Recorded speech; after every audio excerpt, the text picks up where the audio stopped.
Welcome to the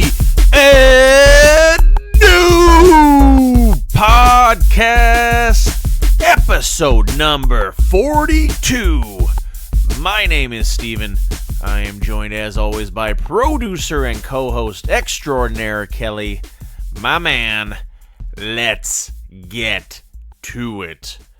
Tons of news to talk about this week. Was it everything coming down the pipe? A ton of announcements for down the road.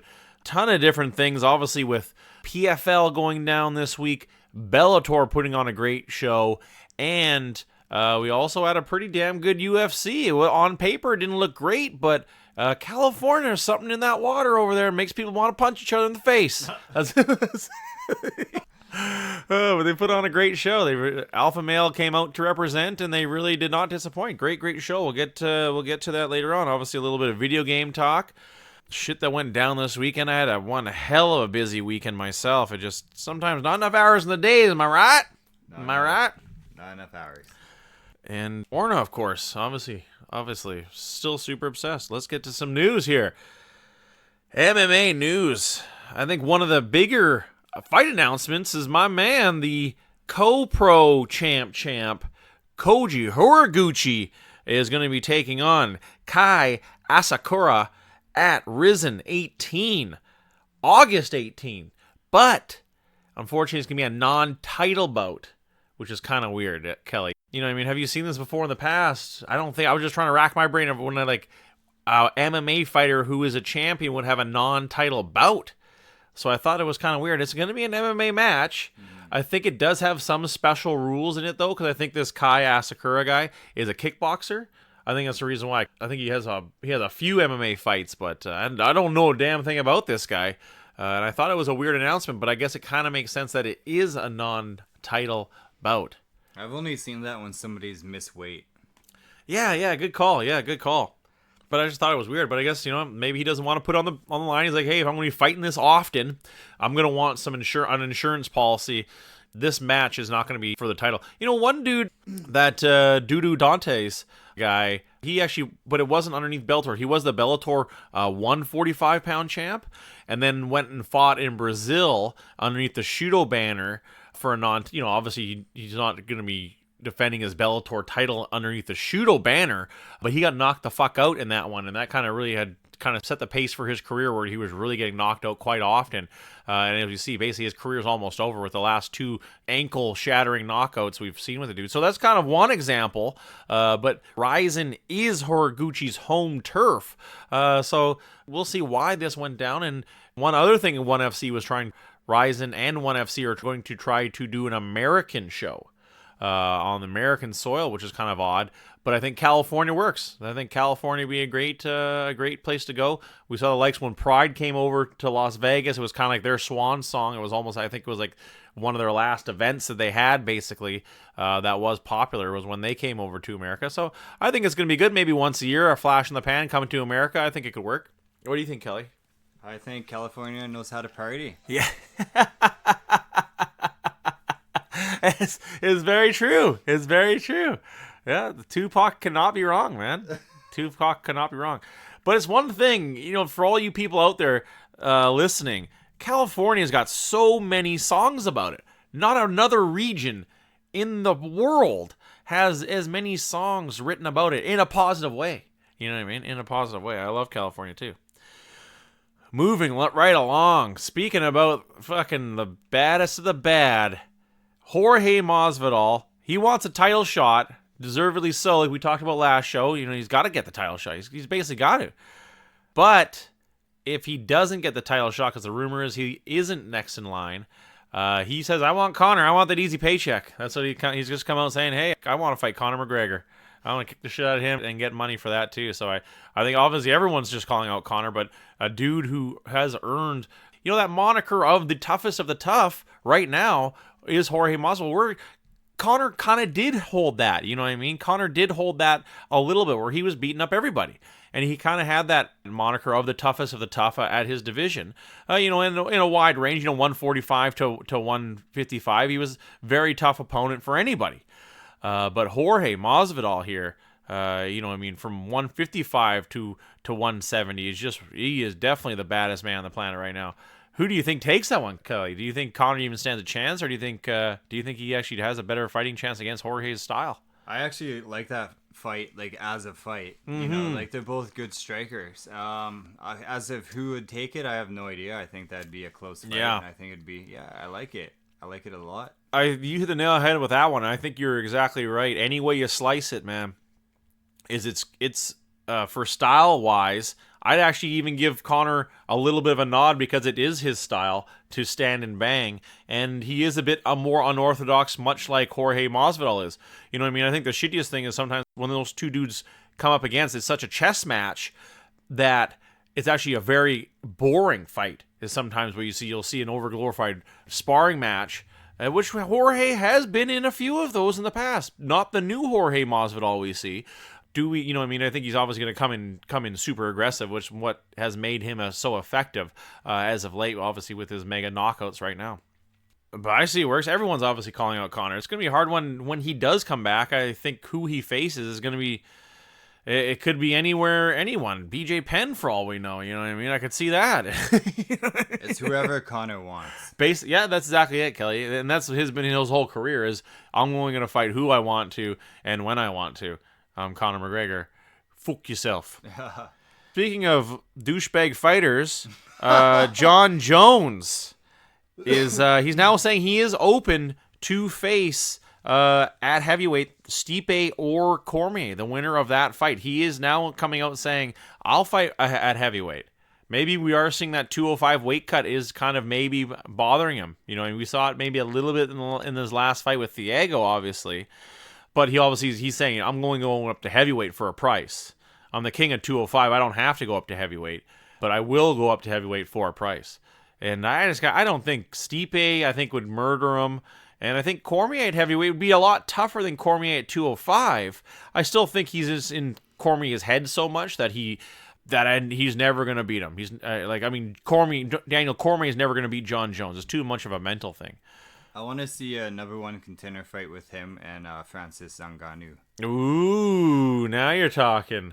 Why should he get a title fight right away? Yeah, exactly. That'd be a great fight. Wow, that's a really good matchup, Kelly. You just blew my mind with that, man. I'm just thinking of what the potential of that would be, man. That'd be huge card announcement. That would be like mega. You know, you got to bring back the heavyweights. You know what I mean? Make this a division again. You know what I mean? And heavyweights just used to be the best, and it still is, but the talent isn't there anymore. Just so weird. Even Anderson Silva didn't get like a title shot. Like he moved up and fought Forrest Griffin and Stephen Bonner. What was his name? The Sandman. James Irvin. Yeah. He didn't fight for the belt. So. Yeah, they didn't even fight. I think Forrest Griffin was top 5 at that time, but still, you know, he didn't get a number 1 contender at least. Or a shot at the belt. Good call on that, you know, and he was the best fighter in the world that time. And they didn't give him that exactly. They just kind of let him go up to 205 just because it was a bit easier for him to make the weight cut. Mm-hmm. Anderson Silva, and he dominated dudes at 205. You know what I mean? That was the best part about him at 205. He just was dominating dudes. You remember when Dan Henderson, when he finally came over to the UFC?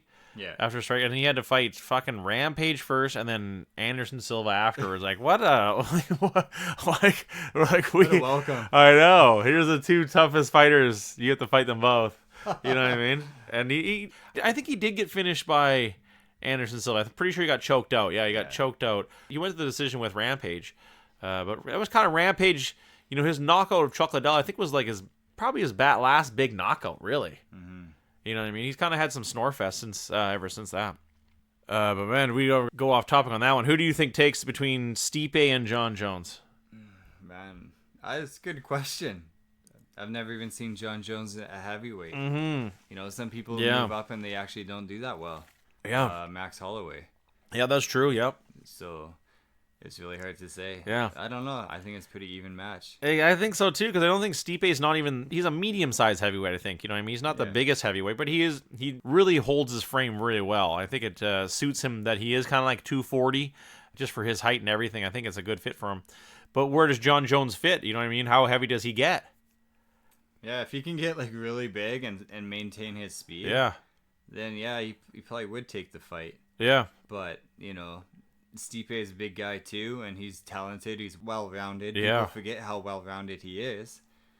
And, I think it'd be a pretty even match, especially after watching his last match with a guy who basically had no knee. Yeah, exactly. Exactly. Do you think another dude, Anthony Rumble Johnson, him and John Jones never tussled? You know what I mean? That's another matchup. Who do you think would take that one? I think John Jones would. Yeah. Anthony Rumble Johnson recently rolled with some guy that was like 210 pounds that like tapped him out. Wow. Super fast. Wow. Yeah, I don't know. Like, yeah, I got like a good striker. Yeah. I don't know how good of a wrestler. He is a good wrestler. Yeah. I just don't know how well he'd do against John Jones Bones. He didn't do that well against DC, did he? He is like I think the only one to take down Daniel Cormier, but still. Yeah. You know what I mean? That was just a matchup that popped in my mind the other day of who would win that one. Moving along. Speaking of Thiago Santos, yeah, his knee is tore up from the floor up. He just tore everything. His MCL, his ACL, his PCL. I didn't even know that one existed. His DSL. He's got no internet. But fuck. Well, all joking aside, though, like, I don't think I've ever heard of that of an injury. And what a fucking soldier to have torn all that up and still fight the whole time and actually put on an amazing fifth round. 25 minutes in, basically 10 minutes in, you tore the fuck out of your knee, and then another 15 minutes goes by and you have the round of your life. But I gotta ask you, Kelly, you're a bit more smart when it comes to the ligaments and the science and shit. Could that be the end of his career? Yeah, absolutely. Wow, exactly. Absolutely. Like, just recovering from some of those injuries could take like a long time. Yeah. He might never be the same, basically. I think he's got to be out for a year at least, right? So, you know what I mean? Boom, there goes 365 days, and then you got to go another 6 months probably for a rehab and training, you know what I mean? Mm-hmm. So then, there's a year and a half he's out. The problem is, like, even after all the rehab and like the surgery and everything's 100% as healed as it's gonna be. It's still gonna be a lot of pain in his knee. So every time he throws a kick, every time he hops, everything like that, there's gonna be pain in all the ligaments, all the muscles, forever. Yeah, exactly. That's what I'd never heard that many tears at one time to one knee. In the entire time I've known about sports, you know what I mean, when it comes to football, hockey, and obviously combat sports. I've never heard of somebody tearing that many ligaments in their knee. Fucking crazy. Moving to some Bellator news. We have the tournament date, the kickoff of the 145 tournament going down September 28th, Kelly. I cannot wait. In Los Angeles at the Forum. It's kind of weirded out when they have the champion in these tournaments. They did the one with the 170-pound belt, too. They had Rory McDonald involved in the tournament at the same time. It's kind of weird because that guy has special rules, you know what I mean, that the other fighters don't, which I kind of don't like. But it'll be Patricio Pitbull taking on Juan Archuleta. They are giving him one hell of a hard battle right off the bat. And that's what's even worse. You're the champion. You should get the lowest ranked guy in the tournament. They're giving Juan Archuleta, who's got to be the highest ranked 145 in the division right now in Bellator, and he's coming off like two crazy knockouts. So they're giving Patricio the hardest battle right off the bat, bar none, at 145 in Bellator, which is another kind of a weird move, but it makes for a great fight. It definitely makes for a great fight. And they'll be going down September 28th. Another match that was announced for that card as well, which is even kind of a weird one. I hope the Bellator fight maker isn't taking tips from the UFC one, because this is another weird one where Gegard Musashi will be taking on Lyoto Machida at 185. So I thought that was kind of a weird move too. You know, why wouldn't Lyoto? I know they wanted these two dudes to fight, but they obviously wanted them to fight as Musashi being the champ. I think Rafael Lovato Jr. is healing right now. I think he's got a busted foot or something. So maybe that's the reason why. Maybe that has something to do with it. And I think Musashi obviously wants to kind of bang the rust off of the last fight of him and kind of just, forget about it and have a familiar face in Lyoto Machida. That will also be going down in September at the the featherweight tournament. I cannot wait. That's going to be a great, great show, man. Who do you think takes the rematch, though? Musashi or Machida, Kelly? Oh, man. Old Machida. I think it may be at 205, actually. I think it must be 185. I'm going to go with Gegard. Yeah, nice. Yeah, he's still the younger fighter. He's got the hot hand right now, even though he did just lose. But I think I got to agree with you on that one. Machida showed like a really good, but he was fighting Chael Sonnen.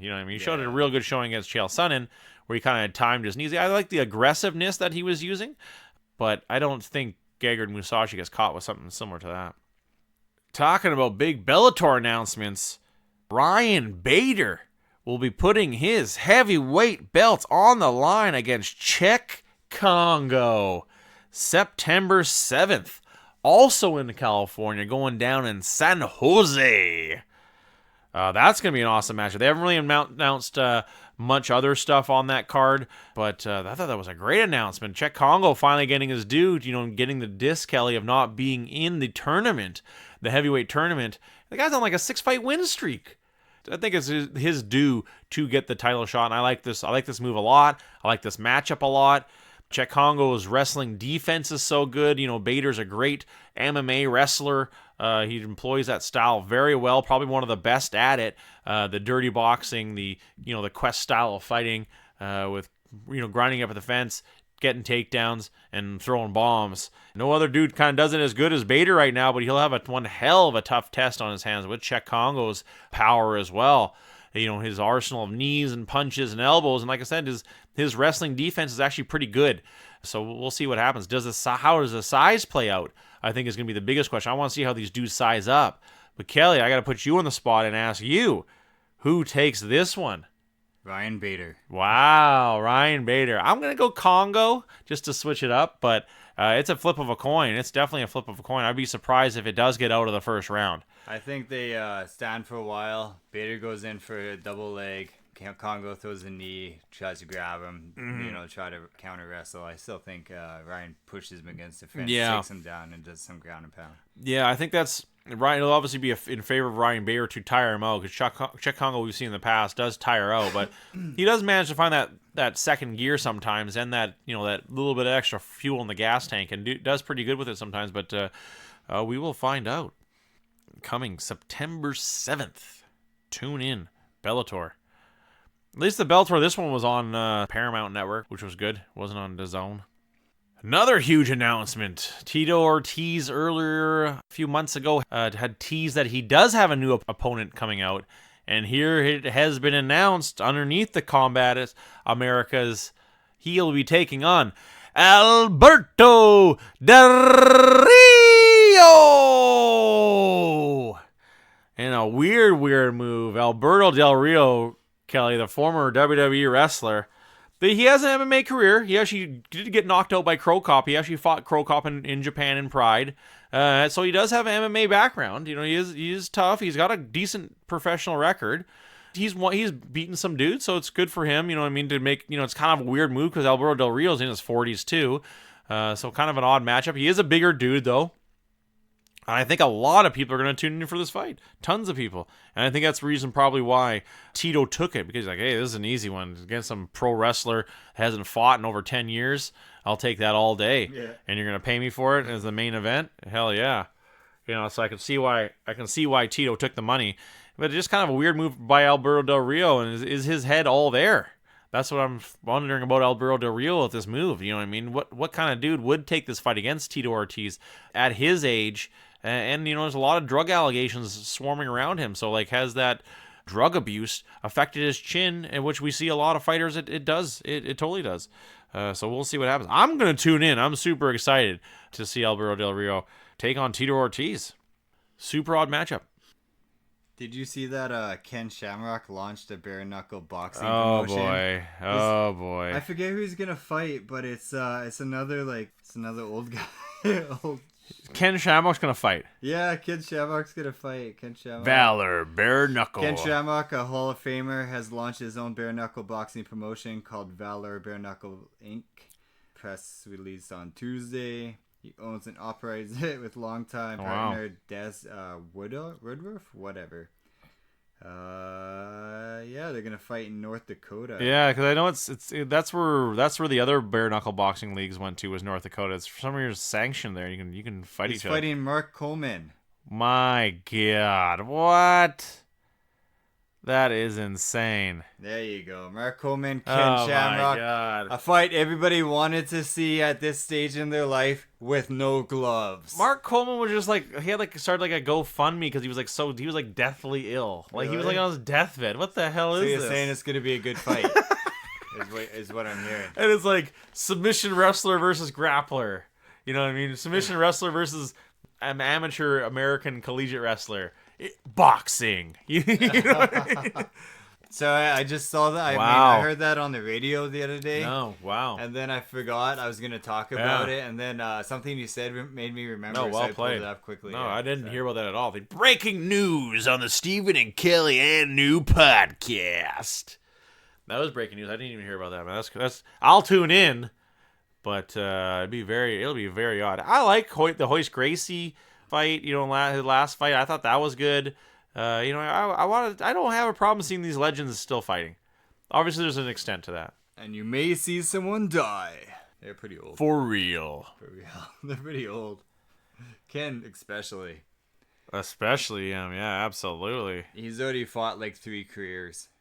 Now he's fighting. And then some, yeah. He had like the whole, you know, before UFC, then the UFC, and then his post UFC. Yeah, man, big time. And it's always like Tito's always been part of it. Yeah, exactly. Whooping his ass. I wonder if they're gonna fight bare knuckle. Wow, I could see that. He'd be like, hell yeah, I'll take that money too. If he could beat Coleman. I beat him up. I think he's beaten him at least 3 times. You know what I mean? My God. Oh, Could you imagine? Oh man, Ken would go down so fast. There's a dude who's always had his number. You know what I mean? Never did he ever have a chance in any of their fights. No. That was a good trilogy, though. There was a lot of trash talk, and people were tuning in. I think that was the best part about that trilogy. Speaking about old dudes, Chad Money Mendez retiring.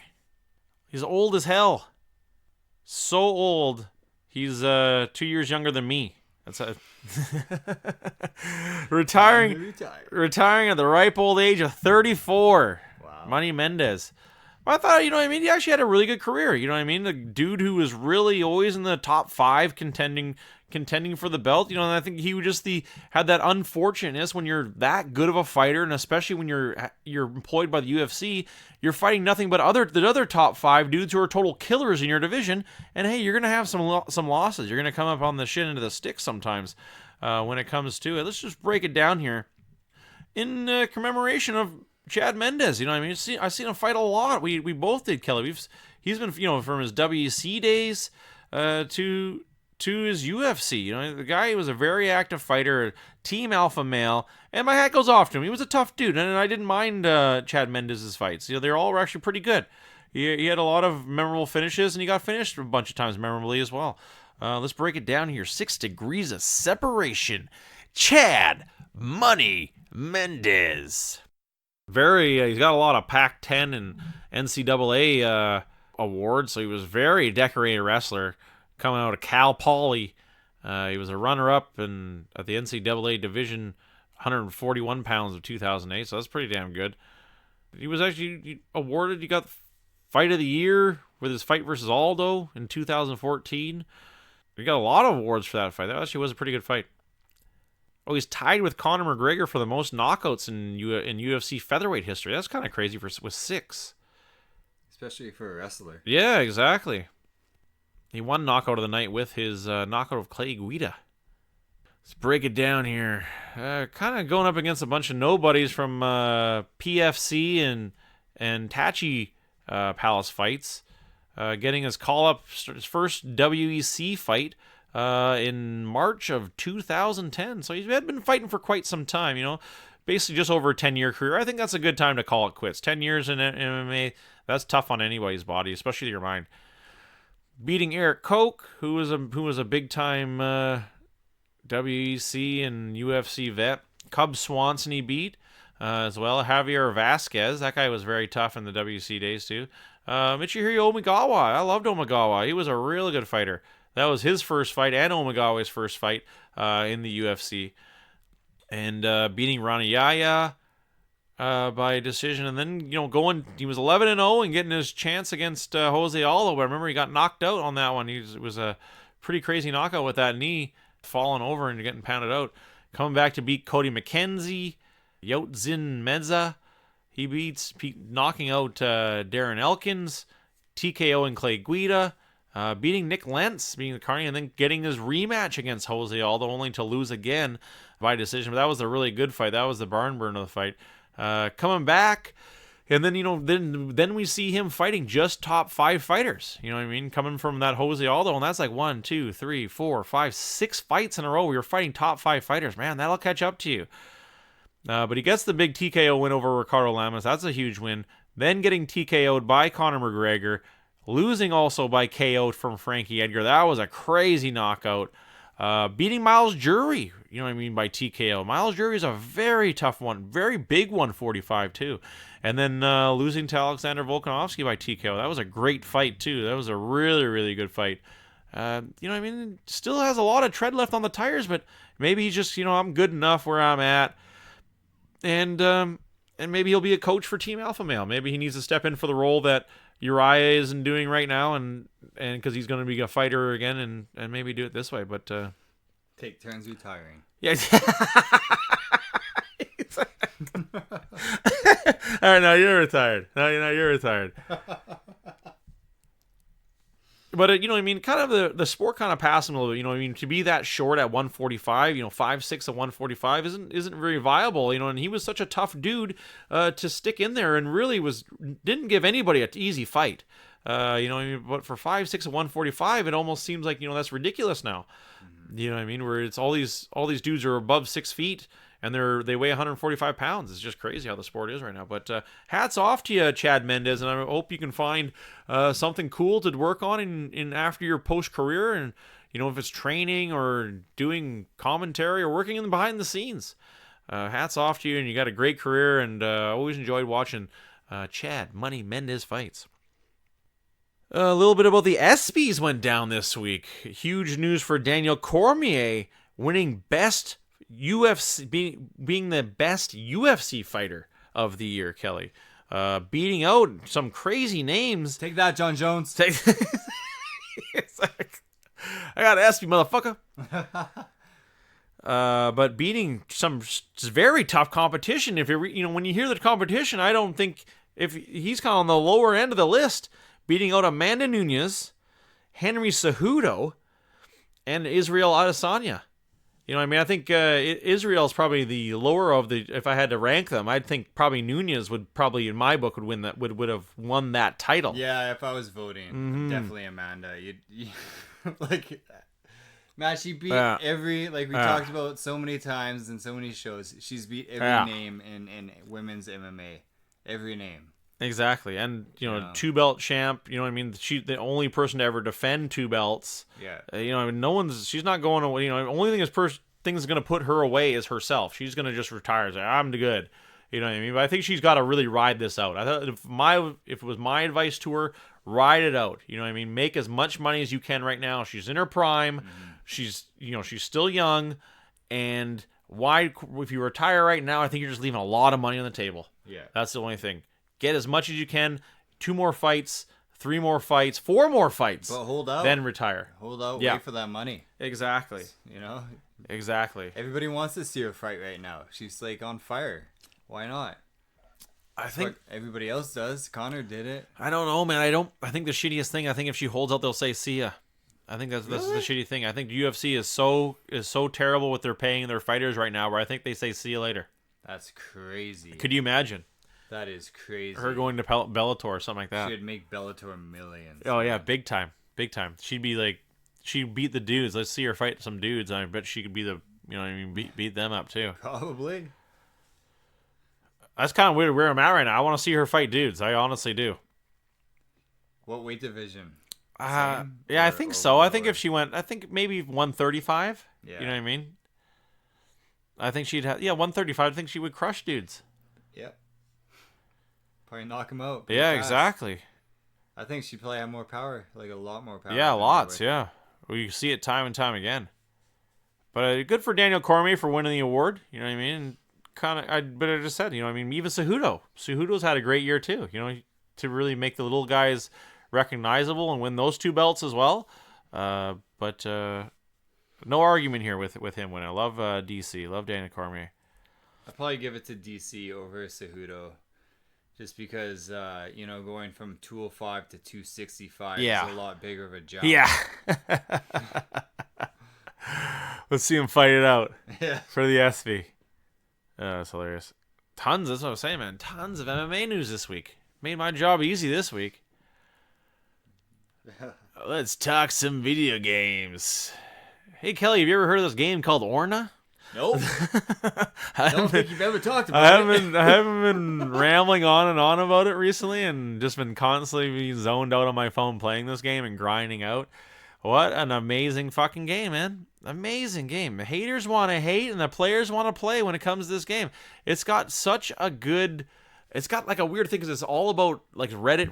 The Reddit community on it was very big. You know what I mean? Because it's kind of, I guess, the guy who made it is a huge Reddit guy. So there's a lot of advice you can get and different shit if you look it up. A lot of the nerds on Reddit are loving this game. And I'm not a Reddit person, but I love this game. Absolutely fucking love it. I can't get enough of it, man. Just it was so cool, Kelly, that I noticed on the I'm doing a lot of traveling with it just to get really claiming the areas. Oddly enough, the battling, the grinding, it's so much like, you know what I mean, WoW, and it's kind of like WoW mixed with Final Fantasy mixed with Pokemon Go. So it's kind of what the game is, you know what I mean? If I could break it down and say it anyway, like it's wowing with the grindiness, like the WoW with the grindiness, you know what I mean? And like the missions, like, go kill 10 warthogs, you know what I mean? Go 10 boars, right? You know what I mean? And then with the Final Fantasy-ness on like how you build your character, and then the Pokemon Go aspect, obviously, with the GPSing around it. And but the claiming of the areas is something so cool. And it's all on like a grid, it's like it's almost like circles. It's like scales, like how they have the grid set up. It's super weird. And then each area, you know what I mean? Like I said, there's a son of a bitch that's super high level, and I'm never going to be able to battle him. To even give him any competition. He just one hits me. His pet one hits me like super critical, does like a 2,000 damage over top of what my hit points are. But he just owns everything. You know what I mean? Everywhere. I went to Langley today. Tons of spots in Langley he owns too. Like, it's just everywhere. I'm pretty sure he's GPS hacking. Hey, just someone who uses Reddit. What do you mean by Reddit people? Just kidding. No. You people. You know what I mean by Reddit people. Hipster type people. Wow. Hey, dude. Not cool, okay? We're in a safe space right now. I'm just saying. There's nothing wrong with Reddit. I enjoy Reddit as well, but I think everything with the internet, you attract an odd crowd sometimes. But this is a great game, and I was just having such a good time taking the other SkyTrain, taking the Expo line last night, and fighting the bosses. This is super fun. The bosses are really cool. They're always challenging, and the boss gear that they drop is super cool. I've always been in the treasure hunting game with Fallout and stuff like that, Kelly, and that's totally what this game is. Super treasure hunting game. There's still some stuff. I found a Demon Forge. I don't even know what you do with that. It's super cool. Like little things, and it's really, man, I ride my bike pretty regularly, but have I ever been riding my bike a lot recently? And I've been hitting all these hills because in my neighborhood there's super steep hills everywhere, so I had no choice but to go down them. But sure enough, at the bottom of that hill there was a spot that was unclaimed, and at least I got to claim those spots. I got 66 areas I've claimed now throughout the neighborhood, throughout the area, and it's quite a chore. I feel sorry for all the dudes that I came up against that wasn't this guy, because I only came up against 2 other people that were tough, because it's kind of cool, because in the PvP battles, you can't use potions. It's just what you got. And my guy's kind of meant to just smash the shit out of you with 2 big hits, but then after that I'm out of mana. You know what I mean? So I can't really do much after that. But if you live, most things don't live through those 2 hits, and especially if I'm battling outside of that, you know what I mean. I can use a mana potion. I can, and then stock up that way. I was kind of sad with the majestic trait that I went to, because I'm like, fuck, this person's way more geared towards attack, where I'd just been totally a caster up until then. And I was like, fuck, what did I do? I just spent 250,000 orns is a lot of in-game money. I never paid a dime on this game. That's what's even the most fun part. No ads. No, I don't. You can buy stuff. I haven't paid a dime, and I've enjoyed it just as much as the other dude. But I eventually figured the character out, and now I'm really loving this character. I'm really liking it a lot, and I can't wait for the next class to go up. And the grind is real now, though, Kelly. The grind is real now, where I'm really grinding shit out, and it's becoming pretty tough. How's Apex been coming? It's going okay. Yeah. You had a great match you posted on the other day. Yeah, I got 10 kills. Yeah, that was huge, man. And you guys still lost, though. Yeah, That's still crazy. Lost.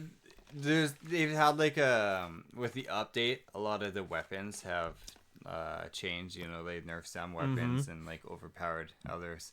But with the new upgrade, you also get mags for your energy weapons.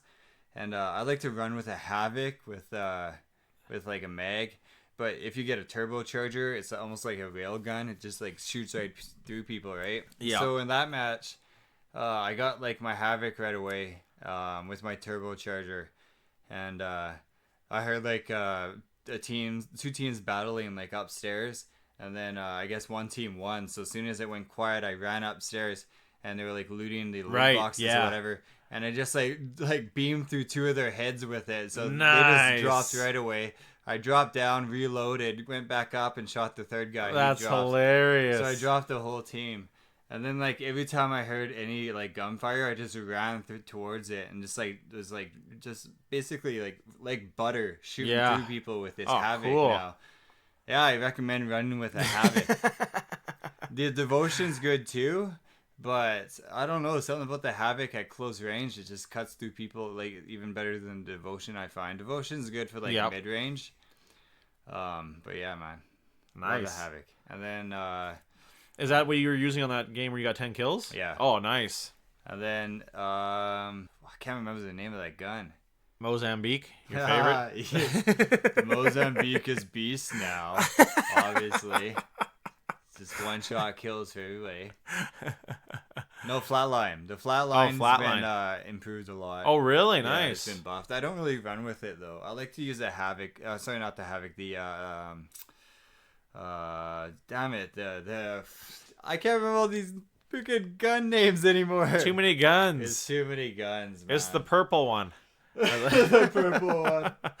Is the Flatline, is that the one that has it's kind of like the single shot? No, or is that the rapid fire one? Yeah, it's rapid fire. Okay, yeah. There's a Flatline, there's rapid fire. The Hemlock is what I was thinking about. Hemlock. I usually run with a Hemlock and a Havoc.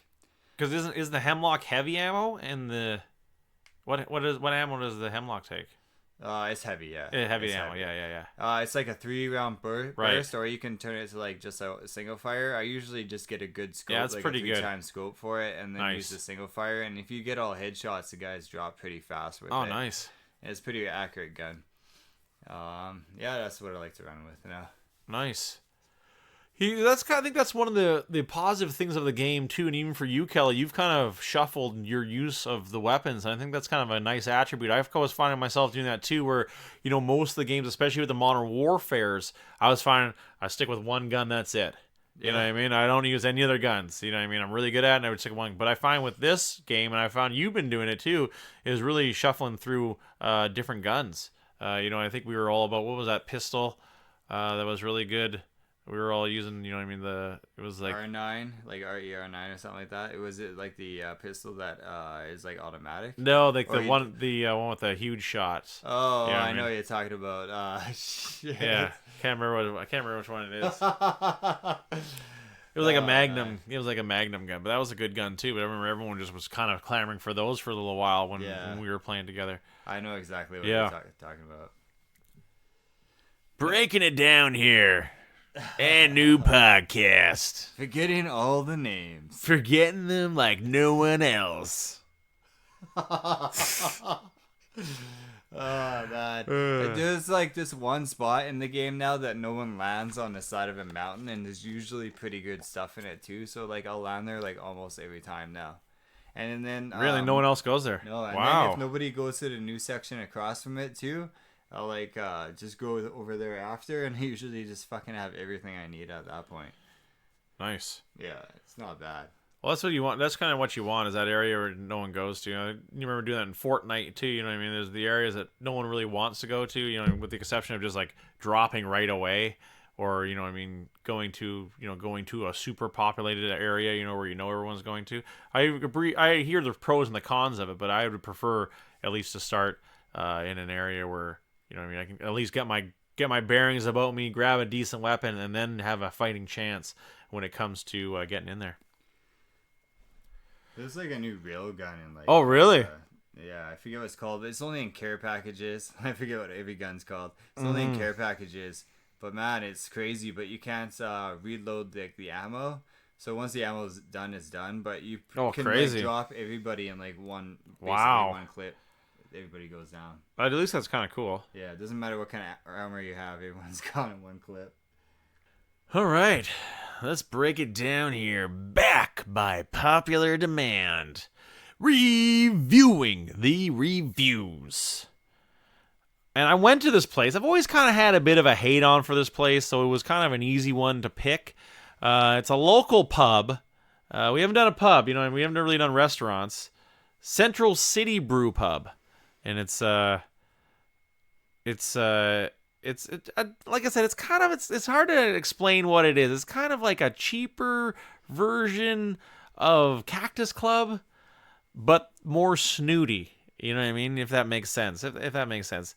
It's kind of it's kind of in an odd area for a pub like this should be, because it is more of an upclass restaurant, but it is in kind of a slummy side of the town. 673 reviews though. 3.8 stars. The place has been there forever. It used to be really good, but in my opinion, it has not been very good. And so they have a lot of decent reviews actually for a restaurant with that many reviews in that location. But let's get to some of the psychos here. And what's nice about this place is that the owner has responded to a lot of the reviews. So that's really good too. We haven't come across that yet, the psychotic owner, which is a very, very good move. I love it. All right. That's a very good move. It is. It's amazing. Great. It's a great move. Oh man. Okay. Let's break it down here. DE gave them 2 stars. Wow, this person has got a little bit of screws. They only have 8 reviews, Kelly, but 117 photos. Wow. 8 reviews, over 100 photos. That's psychotic alone. That's not enough photos. And you can tell, like, they gave them 2 stars, but they have like 20 photos at least, and it's like close-ups of the fries. It's like this person's got screws. Like, they just went around taking pictures of everything. You know what I mean? Like, that's just whack. Could you imagine being in a restaurant? Like, people out there, are you listening? Like, you know what I'm talking about, Kelly? You know what I mean? People out there. It's could you imagine like going to that restaurant and some dude is just like taking pictures of everything? I was like, what the fuck? It's a buffet, buddy. Move out of the way. I'm trying to get bacon here, not have you take pictures. Oh, too funny. Okay, so when was it? 2 months ago. 2 stars. For around $20, Mother's Day brunch was okay. Presentation was nice, but proper food warmers for main dishes could have been used because some of the food was cold, and a selection or any dessert. They're trying to be smart here. I used a big word called selection. Or any dessert could have been offered as part of the buffet. That's a huge run-on sentence. Plain croissants would have been a nice option for vegetarians aside from the buffet.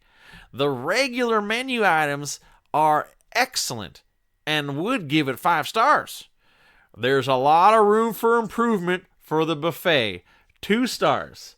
So you're gonna you and this is the She's basically rating the buffet.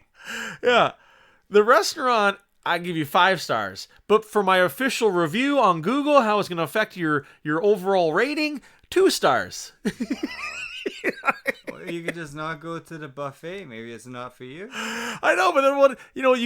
She could have wrote it the opposite direction, right? Said, it's a great place. I love it. The menu items are great. Everything's cool, but the buffet isn't very good. I wouldn't recommend the buffet. You then give them 4 stars. That'd be good. You know what I mean? But you give them 2 stars based solely on the buffet, which they're not known for. You know what I mean? They don't, like I said, they don't have fucking warming trays. This is like a pub, like an upper scale pub, and you're gonna be bitching about the buffet. Good golly, Miss Molly. Probably super cheap compared to regular food too. Oh yeah, it is. Yeah, it is. And then here's the response from the owner. Hi D, thank you for your constructive feedback.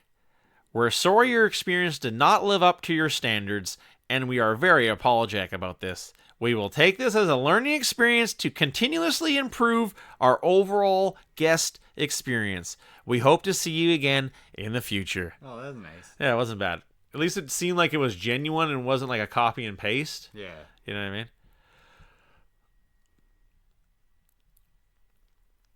I mean? This guy, I'll read this one here. This is 4 reviews, 3 photos, CR, 5 stars 2 months ago. And this is an honest one here. Great service. Except for the amazing live music on Saturdays, best beer, cheap flights. They do have actually cheap beer. I will give them that. They do actually have cheap beer. And the response was, thanks so much, Cassandra. We appreciate the kind words and feedback. That was it.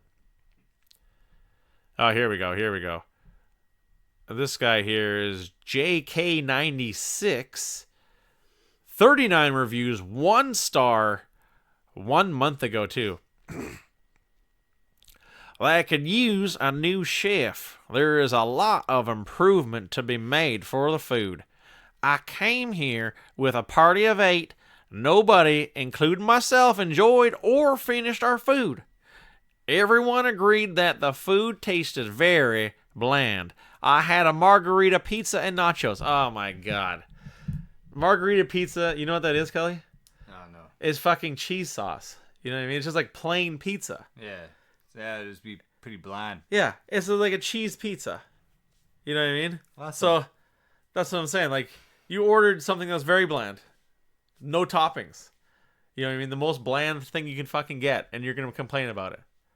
Well, at least he told you what he ordered. Yeah, I know. And nachos too. What is a salsa bland? You know what I mean? Yeah. You order the same thing: cheese on bread and cheese on chips. You got the 2 of the same fucking thing. What were you expecting here, homie? Flour and cheese and tortilla. Corn and cheese. The guacamole did not look fresh or taste fresh.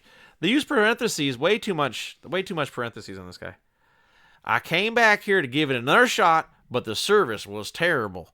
The server had forgotten to make my order, and they messed up my order. The food still tasted bland.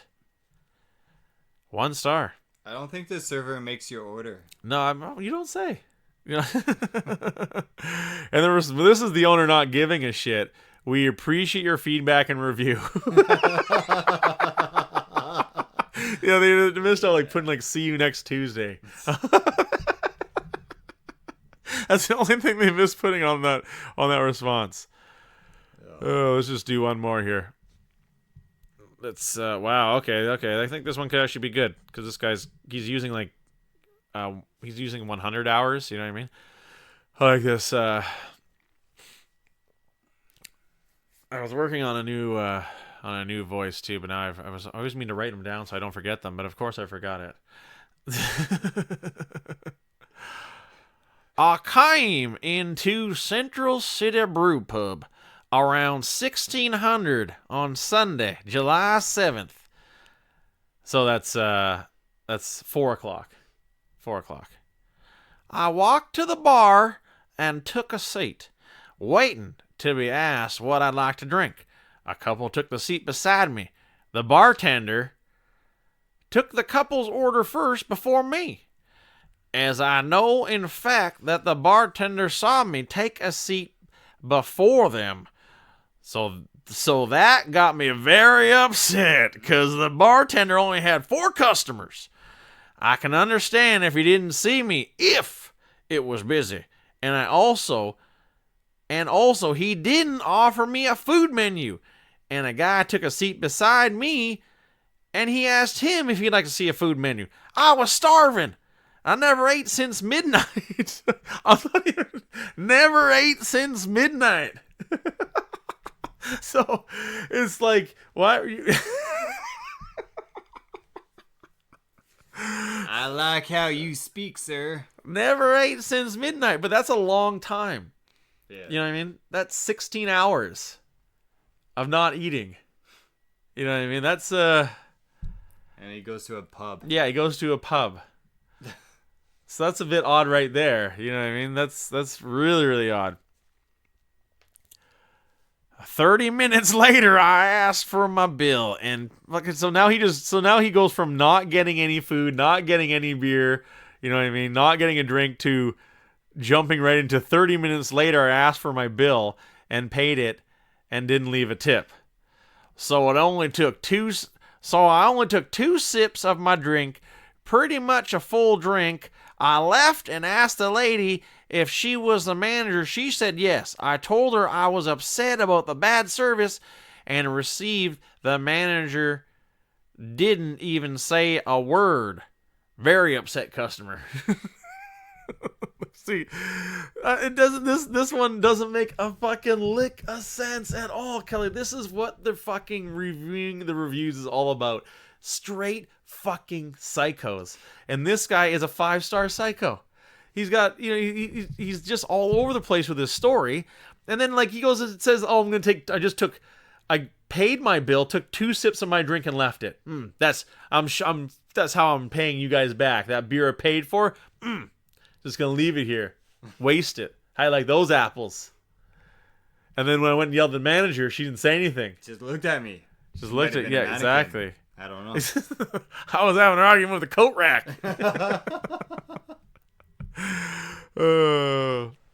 And here's a response from the owner. "Hi there, we really apologize for this experience and want to extend our sincerest apologies. We have sent the review to the owner and we'll look into this immediately." Hilarious.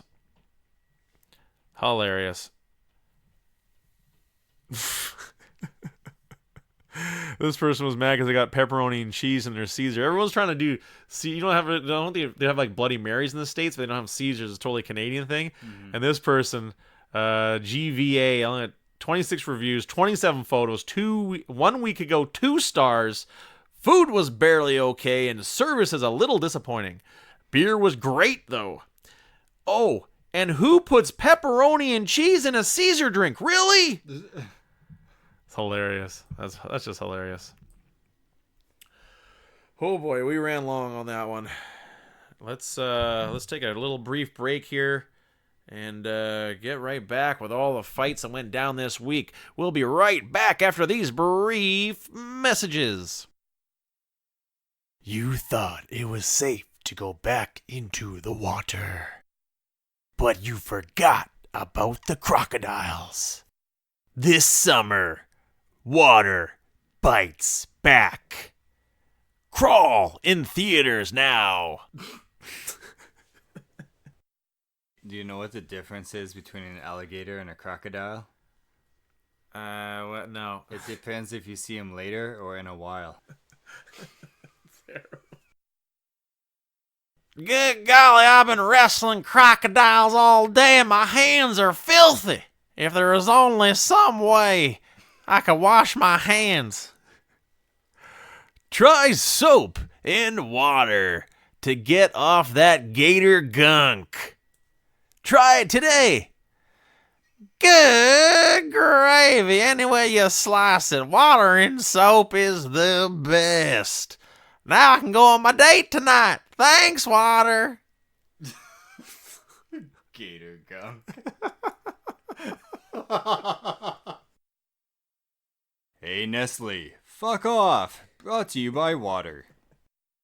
Are you sick of old water? Try Water 2.0. Waterium in stores today. Brought to you by Water 2.0. It's solid. It's a loaf of water.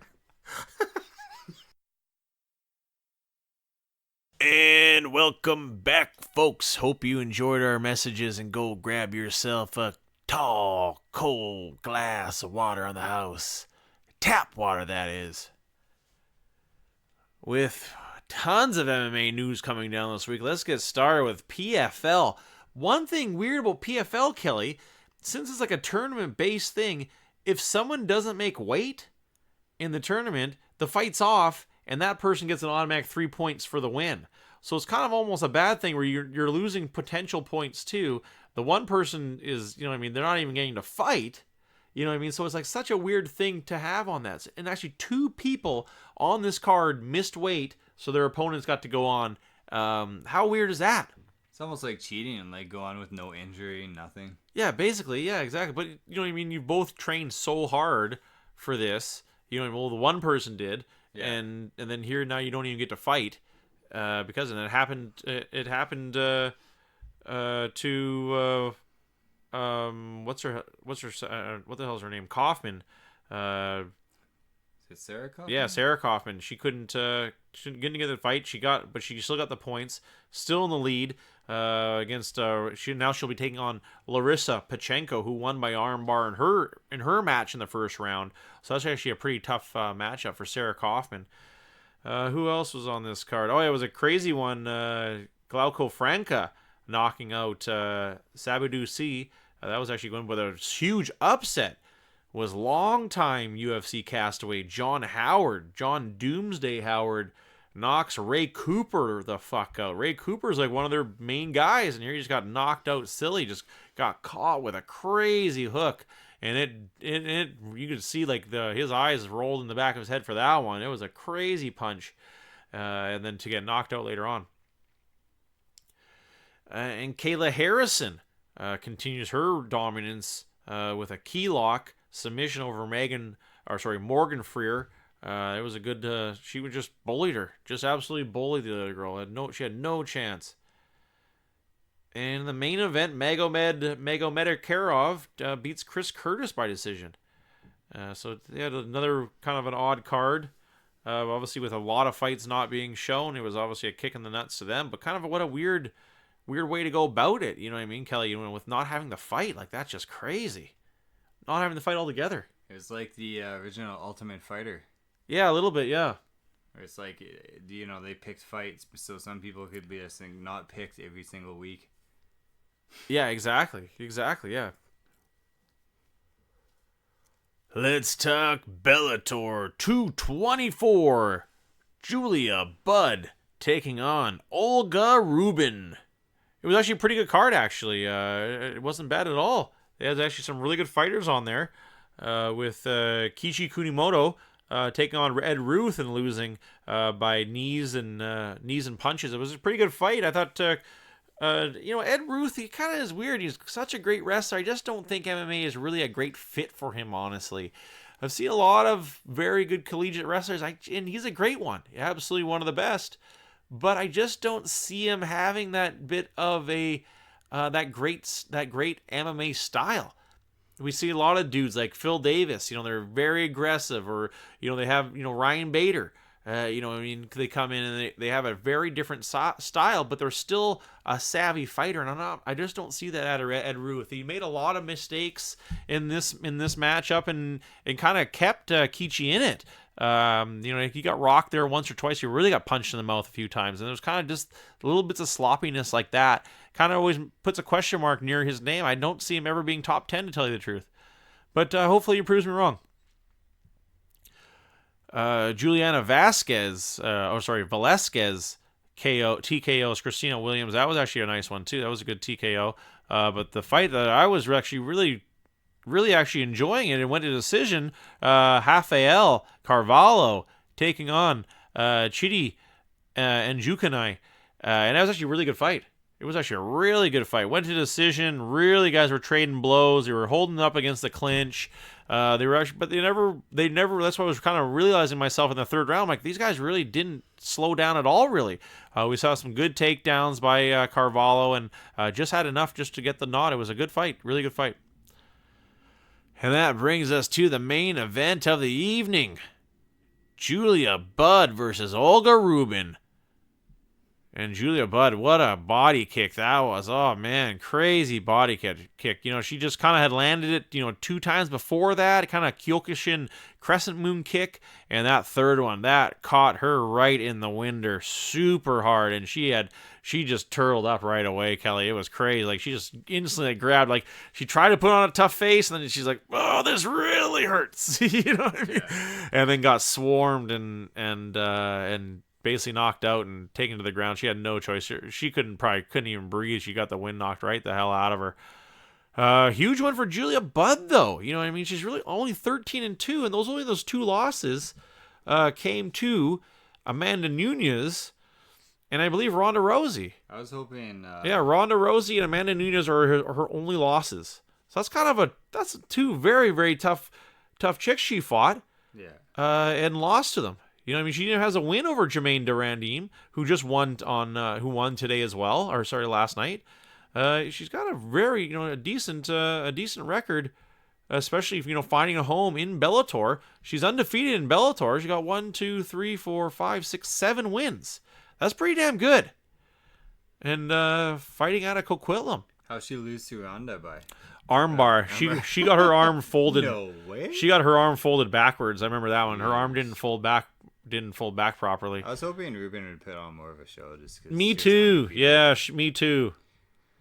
Me too. I thought she was, because she was actually a very good fighter, and that's even what Big John was saying. Like, he was even saying, Rubin's not a slouch. She's a very tough, very aggressive fighter too. And here she's got the shit kicked out of her. And that's kind of what he touched base on. Just Julia Budd is really finding her own, and I think she's at the best place at the right time in Bellator, because really she can be the champ for quite some time, just because they don't have the talent wise, and so the competition is going to be good for her to really make a great resume and get paid, and I think she will. Amanda Nunes leaves the UFC. Yeah, because if she doesn't get that money, goes to Bellator, takes her out. Wow, could you imagine? She'd go over, beat her and Lima Lay McFarland too, being the co-promotion champ. That would be amazing. And then everybody, like in the UFC, they might have their own champs or whatever, but it would be like, yeah, but she hasn't fought Amanda. Yeah, exactly. To beat Amanda. Yeah, exactly. Actually, she'll never be anything because she didn't beat Amanda. Yeah.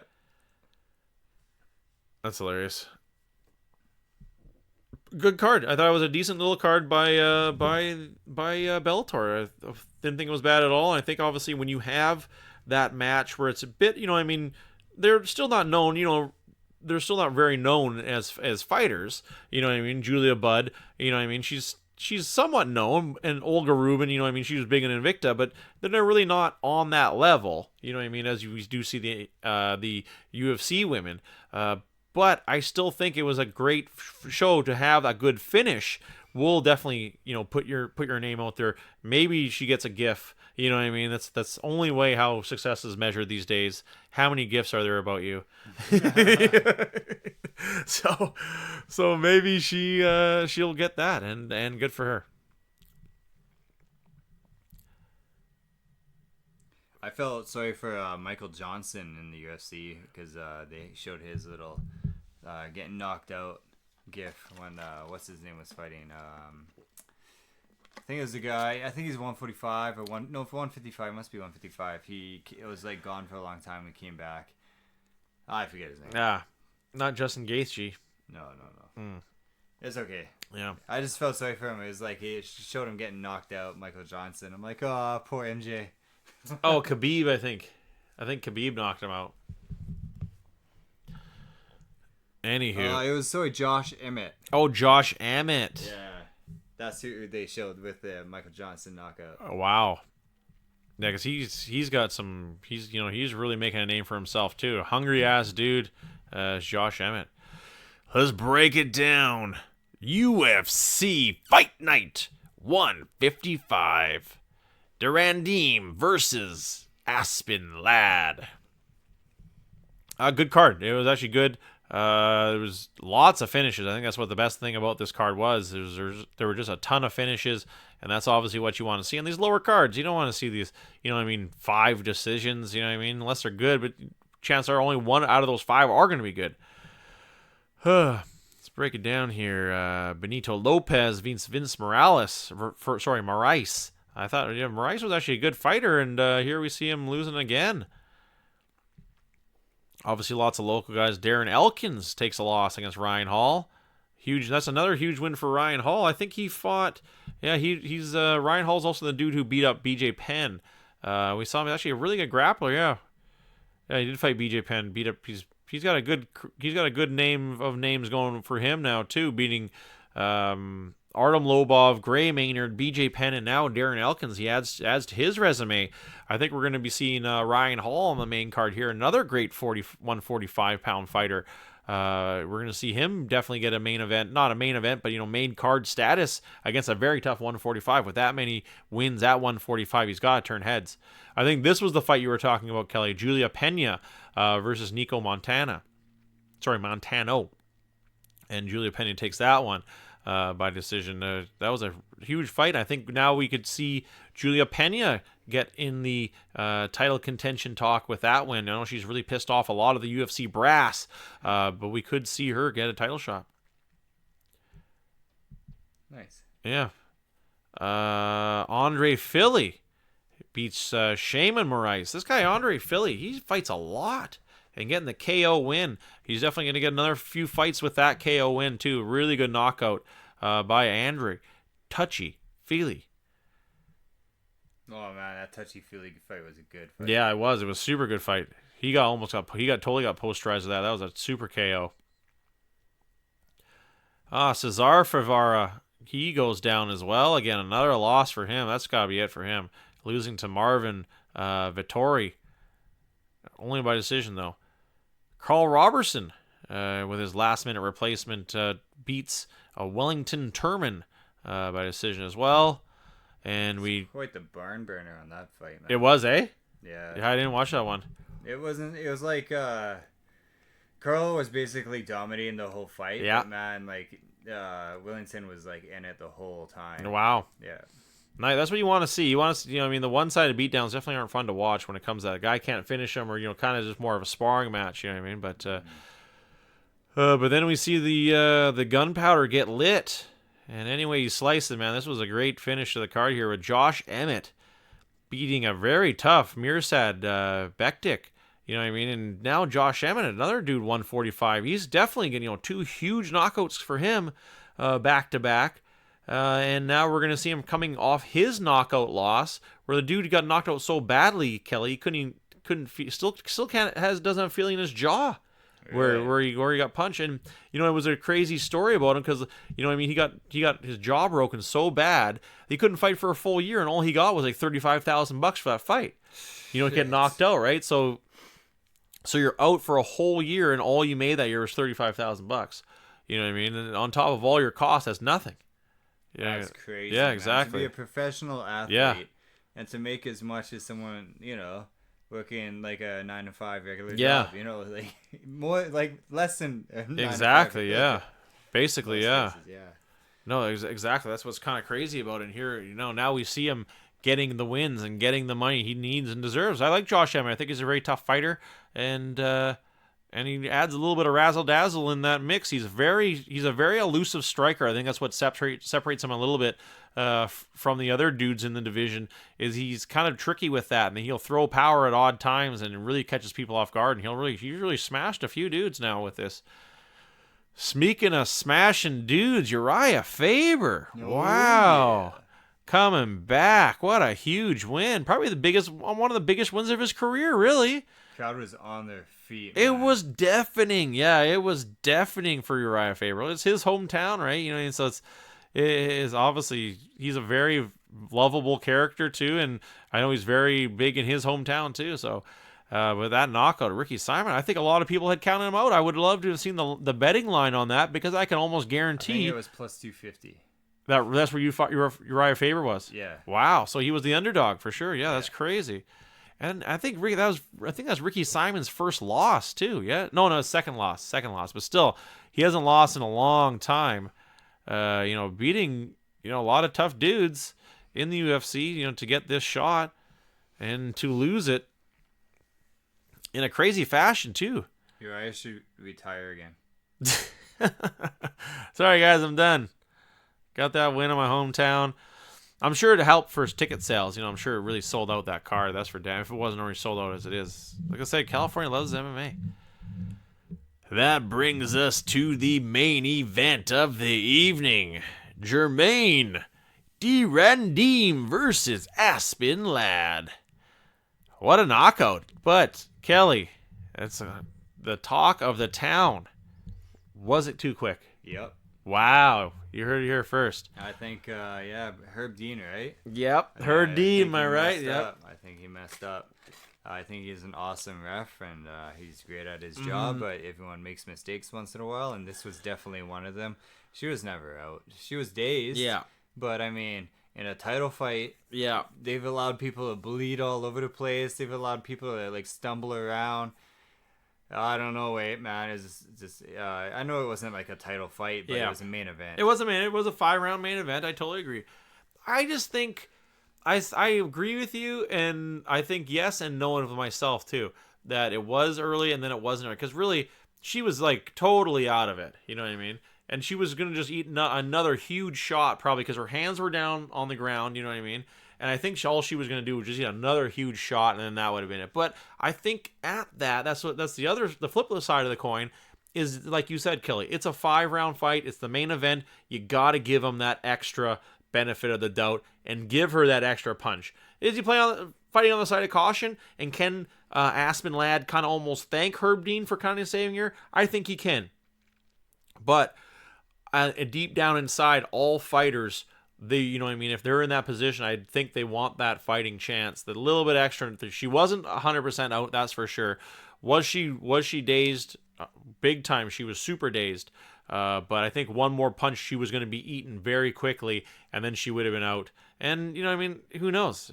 I'd like to see what the fighters think. That I'm sure the opinion would be very, very different, like almost a 50-50 of if you were to interview all the fighters and say, would you want the ref to save you, or do you want to be out?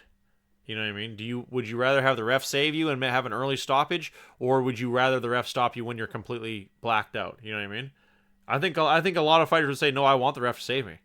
You know what I mean? Or a lot of fighters are like, no, man, die my shield, man, and I'm not going out. You gotta carry me out of there in a body bag. There's definitely both. That's what I'm saying. Yeah. It's 50-50. That's something we could do. Interview fighters.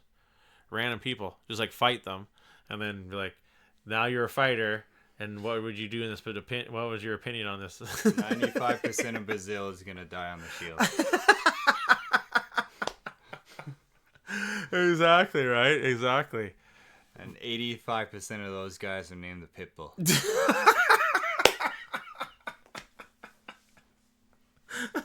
I think it's 100%. If your nickname is Pitbull, you want to be the knocked out. You want to get knocked out. 100%. That's hilarious. Let him try to knock me out. I ain't getting knocked exactly. out. Let's go shot for shot, brah. Yeah, man. It's like Chris Lieben when he was talking about Anderson Silva. It's like I'm gonna walk through his shots.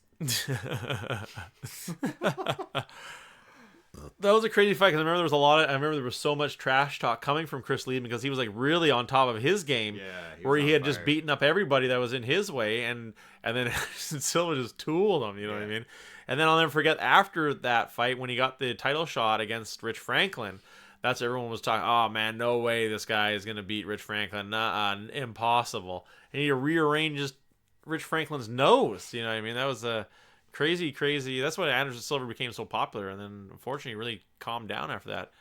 He liked being rich. He made Rich Franklin look like a math teacher. Yeah.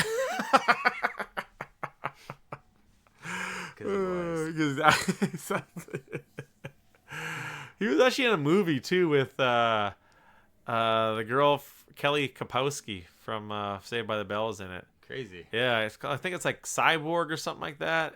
He plays like a cyborg. Low budget? Yeah, very low budget, yeah. Awesome. It wasn't very good. Yeah, I won't be Yeah, watching. I'm just saying.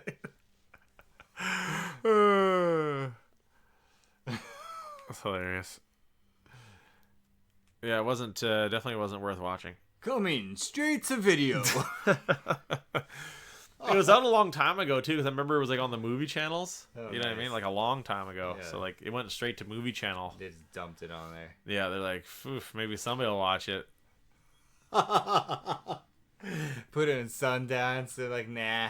Well, it was a good idea to make him a robot because Rich Franklin's acting skills weren't very good. But I think he got paid for it. I think he got paid for it. That's good. Oh boy.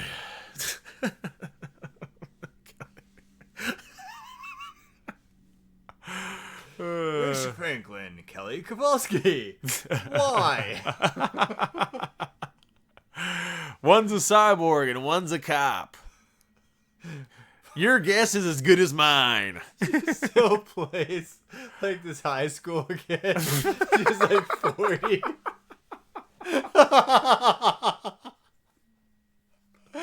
He's like an MMA fighter in it. That would sell. Some robot cyborg fighting cyborg that comes to the school Yeah. to save her. Sounds a lot like Terminator. But this one fights. Just smashes people. Still gets knocked out by Anderson Silva. That's like the evil bad guy.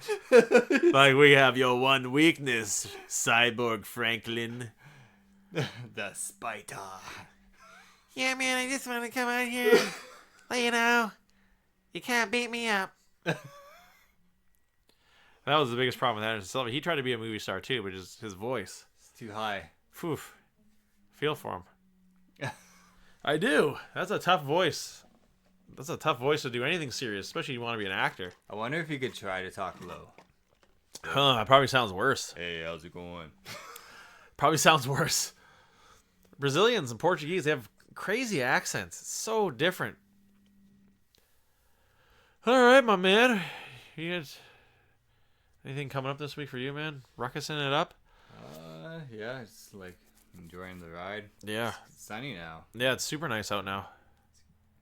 Good riding weather. Yeah, summer has arrived. And a little bit of rain wasn't bad though. I rode that one day I was playing Orna. It actually rained a decent amount, and I got pretty wet actually the other day. But it was since it's still hot out. It wasn't bad at all. But it came down on me pretty hard. But I was like 10 minutes into my ride. I'm like, it's just sprinkling. Then it's on, bam! It hit me hard. So I just kind of pulled over and found a spot to kind of ride it out a little bit, and then went back about my business. That was the only hard part about the damn game is really I had to climb a lot of big hills just to get those one spots, that one leftover spot in my neighborhood. But I basically own my whole neighborhood. Basically now I've claimed all the spots in my neighborhood.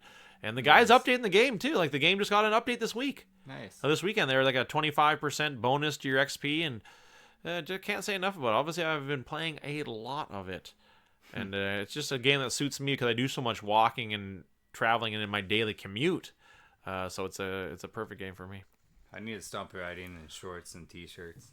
What's that? I need to stop riding in my shorts and t-shirts. You're getting too many oglers, too many people. No, I might just fall off one day. Yeah, that's true. Yeah, but that would be. I wear my full face helmet. Nice. The other day I was riding and this other scooter kind of caught up to me. Hilarious. And it was like it was a 2-stroke. So it could handle hills a lot better than I can, but on a straightaway I'd pass him. So like every time we hit a hill, he'd pass me, and then we'd hit a straightaway and I'd pass him. Hilarious. He I think it was a 2009 something, but he knew what I had right away. Right. He's like, "Oh, is that a ruckus?" I'm like, "Yep." What gave it away? The big ruckus on the side. Yeah, exactly. The Honda. Big Honda. That's hilarious. Do you see that though? Like, do you get like other scooter people like come up to you like, "Hey man, that's good. Yeah. Sweet ride." I don't know if not really a lot of scooter like guys, but like when I chain it up, I get a lot of people staring at it for like quite a long time. So I actually like, get on their hands and knees and look at the engine and everything. It's kind of weird. That is weird. Yeah, I don't know. People with electric bikes check it out a lot too. I bet. You know, some electric bikes are like $2,500, Oh, man. $3,000. You can get a Ruckus for the same price and go 65, 70 instead of 35. Yeah, those electric bikes those new ones can really cook it though. But yeah, it's Yeah. still like 40 kilometers. I think is as fast as you can go with them. But I saw this one and it was like super decked out, and these people were just like zooming down the street, and I'm like, holy Yeah. shit. I mean, my parents have one of those electric bikes, and Yeah. they can go like 100 kilometers an hour, but like technically they can, but you're not Wow. legally allowed to. Like 35 Crazy. is basically the limit that you're supposed to be going On an electric bike. on an electric bike. Wow. Yeah, you can get a speeding ticket on an electric bike if you go over 35. Oh, I bet, because it's just not, I mean, it's not meant to Yeah, it's be not able to. safe. Yeah, exactly. And you don't have like a motorcycle license or like Yeah. the proper helmet or anything. I think right? that's the thing right there is just it's the There's no legality. blinkers, Yeah, exactly. Yeah, Yeah, you don't have insurance, exactly, and you could definitely kill yourself. You Oh know yeah, what I mean? going 100 on other things for sure, easy. That's the reason why. So yeah, that's why I like my Ruckus too. Though, you know, it has all the safety Yeah. features, the rearview mirrors, the blankers, you know, everything that you need to go on a regular road. Yeah. I can't go on the freeway, but you know, Of like course. Fraser Highway's Yeah. fine. I just go in the slow lane. There's more than one lane that people can go around me if they need to. Ah, fuck! I didn't even talk about ECCW. Fuck, I Oh, totally we're gonna forgot. talk Yeah, about some what is it called again? ECCW. ECCW. Oh, I totally Sounds forgot. like Yeah. wrestling. Oh yeah. No, because we went to it last night. The ballroom brawl went down last night. Oh, Fuck, it was really, really good. It was really, really good. I was super excited about it. The 4-way match, to kick it off, man, it was so much fun. Crowd was great as always. It was really, really good, man. The 4-way match was just kick it off. I was glad they kicked it off with that.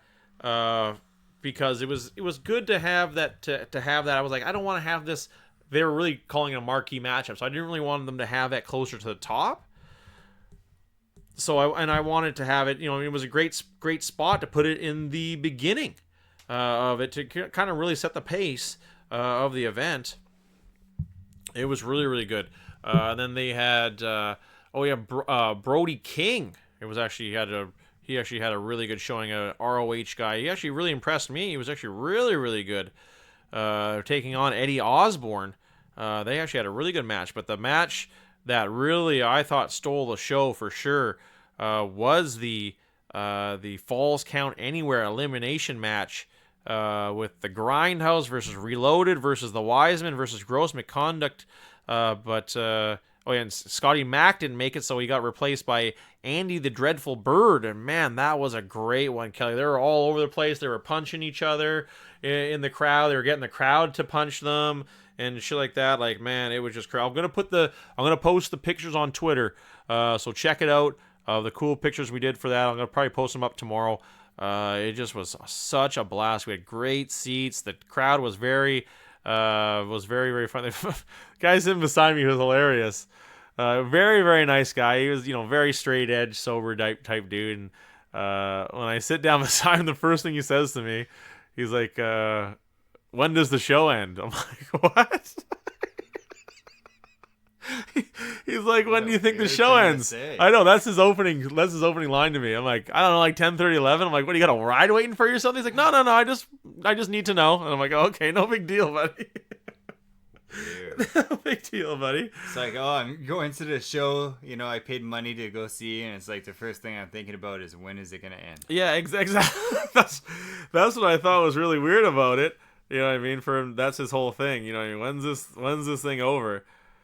This is how like close they're, like wrestling, right? Because we were right at the aisle, so it was like a lot of fun. So that's what this guy here, he's getting him to slap him in the chest. So it was really, really cool, really, really, really cool event. Nice. And they were all over the place. It was they actually did an amazing job with that. How they kept it all together. I was very impressed with that. I think that's what I can take away from this whole show, is how impressed I was with the technicality of everything being put together. From the other shows I've seen, they've been okay, but I think with this one, it was a real deal. This was a real event, and I think we saw it with Brody King had a great showing too. I'd actually be interested in seeing him again. It was really cool about Brody King as well. I didn't really know about him, and I had never seen this before. But after his match and in the 2 intermissions, he was out at the ring hugging people, taking free pictures. You can buy a shirt off him. You know what I mean? I thought that was a really cool little touch. I hadn't seen that before, and he wasn't. You know what I mean? Good for him to be able to put his ego aside and say, "Hey, I'm gonna make a few extra bucks." And I'm going to maybe make some fans. I'm not going to charge people for the pictures, but I'll charge them for a t-shirt. And maybe I'll make some extra fans because, you know what I mean, they enjoy my match. I thought that was a really nice touch. Brian Pillman Jr. versus Kevin Sullivan. I thought that was a crazy match too. Man, Brian Pillman Jr., very, very athletic. This kid's going places. It was very, very cool. Very eerie too, Kelly, because Brian Pillman, his dad was a very famous wrestler, but untimely had died of a heart attack. At a very young age. Obviously due to I think it was like painkillers, or he was heavy into drugs, unfortunately. But his son is a splitting image of him, Kelly, and he put on a really good match, even though he was fighting Kevin Sullivan, who's 70. 70. Wow. Yeah. You know what I mean? But actually, I give it to Kevin Sullivan. He actually looked pretty good. He actually, for a dude that old, he actually was moving around totally normal. I could see why he did. And they had a nice vignette beforehand to kind of show of them, of Brian Pillman and his crew picking on Kevin Sullivan, beating him up backstage. I thought so that was kind of cool to build up a little bit like that. And what was that the one before? Am I missing one here? Right, the 6-man tag. That's what I'm missing, yes. With Nicole Matthews and the Voros twins taking on Ravenous Randy and Bishy Wishy. That was a really good match, too. Nicole Matthews is probably the most famous wrestler from this organization, Kelly. She was on the Mae Young Classic twice, which is the kind of the call-up show that the WWE does once a year. For up-and-coming talent to see who's really going to wow them, and she did pretty good, but I think she has a problem with her visa. Something wrong with her visa, like she lied to the American Border Agency and actually has been barred from working in the States, so I think she's kind of screwed herself over with that, with working without a visa. They really frown upon that shit. But she had a great match, and Ravenous Randy was really, really good too, and his really, really cool. It was great to watch that one as well. And then the final, I did not expect it. It was actually I haven't seen Artemis Spencer fight before, and taking on T.J. Perkins, who was a big star in WWE just recently. But I had never thought that T.J. Perkins would come over to some minor league organization in Vancouver and lose all this talent coming in, Kelly. They have it in their contract. I'm not losing to you. You know what I mean? I'm not going to lose to you. That's not how I operate, you know what I mean? But good on TJ Perkins for coming over and accepting a loss against Artemis Spencer. They actually had a really good match. It was really back and forth. I like Artemis Spencer. Also, he's born in Vancouver, really good fighter, and he's got a lot of belts all over the place. He's got the look to be decent. I don't know if he'd make it to WWE. I think like ROH or even AEW, I think would be a better suit for him. But the guy's got the chops in the ring, and he's got a really good little gimmick. He's kind of like an MMA fighter type thing gimmick, which we see a lot of from up here. And really, really good event. I had a total blast. We drank a ton. Atmosphere was amazing. And they really did a great show with the lights and everything. It was amazing. Definitely go to the next one. I can't wait. Maybe if the show wants to have me on as a guest, talk about it or something like that, and they also have a podcast and shit like that. We can do like maybe a live broadcast of the show, kind of ringside commentator, something like that. Would be pretty damn cool. I would love to do that. Well then, that about wraps it up.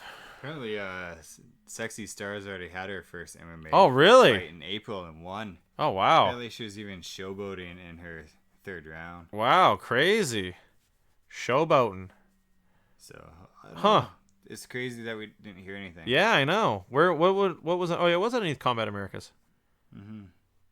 Combates America. Cool. Yeah, very cool. Sure she'll be fighting again soon with that win. She's tough. All right, my man. Oh, let's see. You got some video there? Let's see some. Yeah. Media cannot be found. Yeah, I hate that. I hate that shit. Or like when you like stuff's like blocked. Yeah. That's annoying. In your region, yeah, that's or your dumb. Country. Yeah, that's dumb. Americans don't get that. Damn it. Anywho, we have ran one hell of a show today, man. Lots to talk about. Super excited about the show as always. 42 episodes. Man, still growing strong. I love this show, man. And I really love doing it with you, Kelly.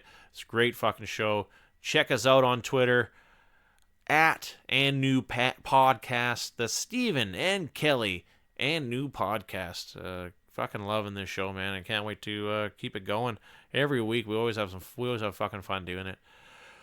Well, for producer and co-host extraordinaire Kelly, my name is Steven, and you've been listening to the New Podcast. Signing off.